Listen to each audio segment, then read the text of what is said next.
Guys welcome back to our YouTube channel. आज मैं आपके लिए एक लूसेंट सामान्य ज्ञान बुक का रिव्यू लेकर आया हूँ।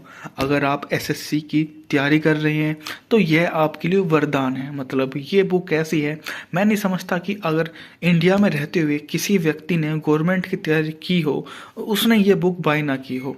ये एक ऐसी बुक है कि ये हर किसी के पास मिल जाएगी, चाहे आप बैंकिंग की तैयारी कर रहे हो, चाहे आप रेलवे की तैयारी कर रहे हो, चाहे आप एसएससी के किसी भी एग्जाम की स्टेनो हुआ, एसएससी सीजीएल या एसएससी का सीपीओ एग्जाम हुआ, एमटीएस हुआ, सीएचएसएल हुआ। अगर आप जैसे मैं आपको बताऊं कि अगर आप सीएचएसएल या एमटीएस की अगर तैयारी कर रहे हैं तो यह बुक तो काफ़ी ज़्यादा बढ़िया है। यह बुक इतनी ज़्यादा शानदार है कि अगर आपने इसको थोरोली एक बार पढ़ लिया ना तो ये इतना आपको बेनिफिट देके जाएगी कि आप इस एग्ज़ाम को, जो आप एसएससी एमटीएस कर रहे हो या एसएससी के जो मेन एग्ज़ाम होता है सीएचएसएल सीजीएल, तो आपका ये एग्ज़ाम बिल्कुल ही करा देगी। विषय वस्तु के बारे में अगर मैं बात करूं तो आपको इसमें क्या क्या देखने को मिल जाता है। अगर इतिहास से अगर आप स्टार्ट करोगे तो प्राचीन भारत के इतिहास से ये स्टार्ट कर देगी। मतलब जैसे कि और बुक्स होती हैं वे होती हैं ऑब्जेक्टिव, मतलब एक क्वेश्चन रहेगा फिर आपको चार उसमें ऑप्शन में से आप चूज करोगे। बट ये ऐसी नहीं है। अगर आपने कोई भी टॉपिक पढ़ना है, जैसे उत्तर मुगल सम्राट का काल आपको पढ़ना है तो आप 39वां टॉपिक नंबर पर जाइए। उसके बारे में आपको पूरी डिटेल्स में बताया जाएगा, उसका कब से उसका जन्म हुआ, कब उसके वो राजगद्दी पे बैठा, उसने कब कौन सी विक्ट्री की, उसने कब कौन सी लड़ाई की, कौन से राजा से लड़ा, उसके पुत्र का नाम, उसकी पत्नी का नाम, उसने क्या बनवाया, कौन सा मकबरा बनाया, कौन सा उसने मंदिर बनाया, उसके जो महत्वपूर्ण जो वे उसके जो सरकार में जो वे कर्मचारी होते थे सारे के बारे में डिटेल से बताएगी।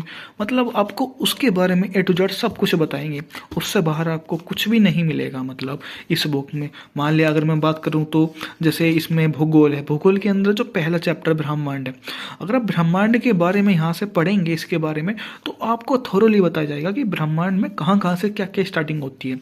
सौरमंडल है, पृथ्वी और उसका सूर्य संबंध है, मतलब विश्व के जो प्रमुख पठार हैं, विश्व के प्रमुख रेगिस्तान है, विश्व के प्रमुख देशों की राजधानी व मुद्रा, आपको सब इसमें आपको समझाया जाएगा। जैसे मैं आपको बताऊं कि कहाँ है तो आपको चलिए स्टार्टिंग करते हैं। ये चलो टॉपिक नंबर 32 से विश्व के प्रमुख देशों की राजधानी व मुद्रा स्टार्टिंग करते हैं यही टॉपिक। तो चलिए दोस्तों देखो, जैसे भारत है, भारत में एशिया में आता है, देश एशिया हो गया।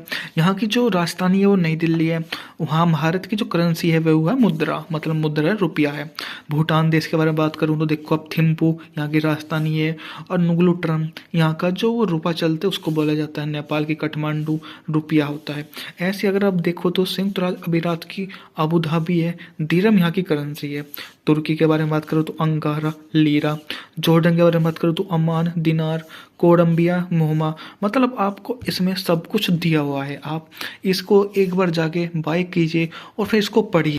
फिर मेरे को आप बताना कि अगर आपको इस बुक को पढ़कर सक्सेस ना मिले तो फिर मेरा नाम बदल देना, क्योंकि ये इतनी शानदार है कि हर किसी ने ये एक ना एक बार तो बुक पढ़ी ही है। अगर मैं इसके प्राइस के बारे में बात करूँ, इस बुक का प्राइस है मात्र 160 रुपये। अगर आपको 10% ऑफ भी मिला तो ये आपको लगभग 150 रुपये में पड़ जाएगी। मैं बात करूँ तो जो इसमें मटेरियल है वो उसके अकॉर्डिंग तो ये द बेस्ट बुक है मेरे लिए। तो मैंने इसे ही पढ़कर सक्सेस ली है। तो अगर आप इसको पढ़ेंगे तो गारंटी से आपको इसे पढ़कर सक्सेस तो जरूर मिलेगी। तो मिलता हूँ दोस्तों आपको अगली वीडियो में, तब तक के लिए बाय।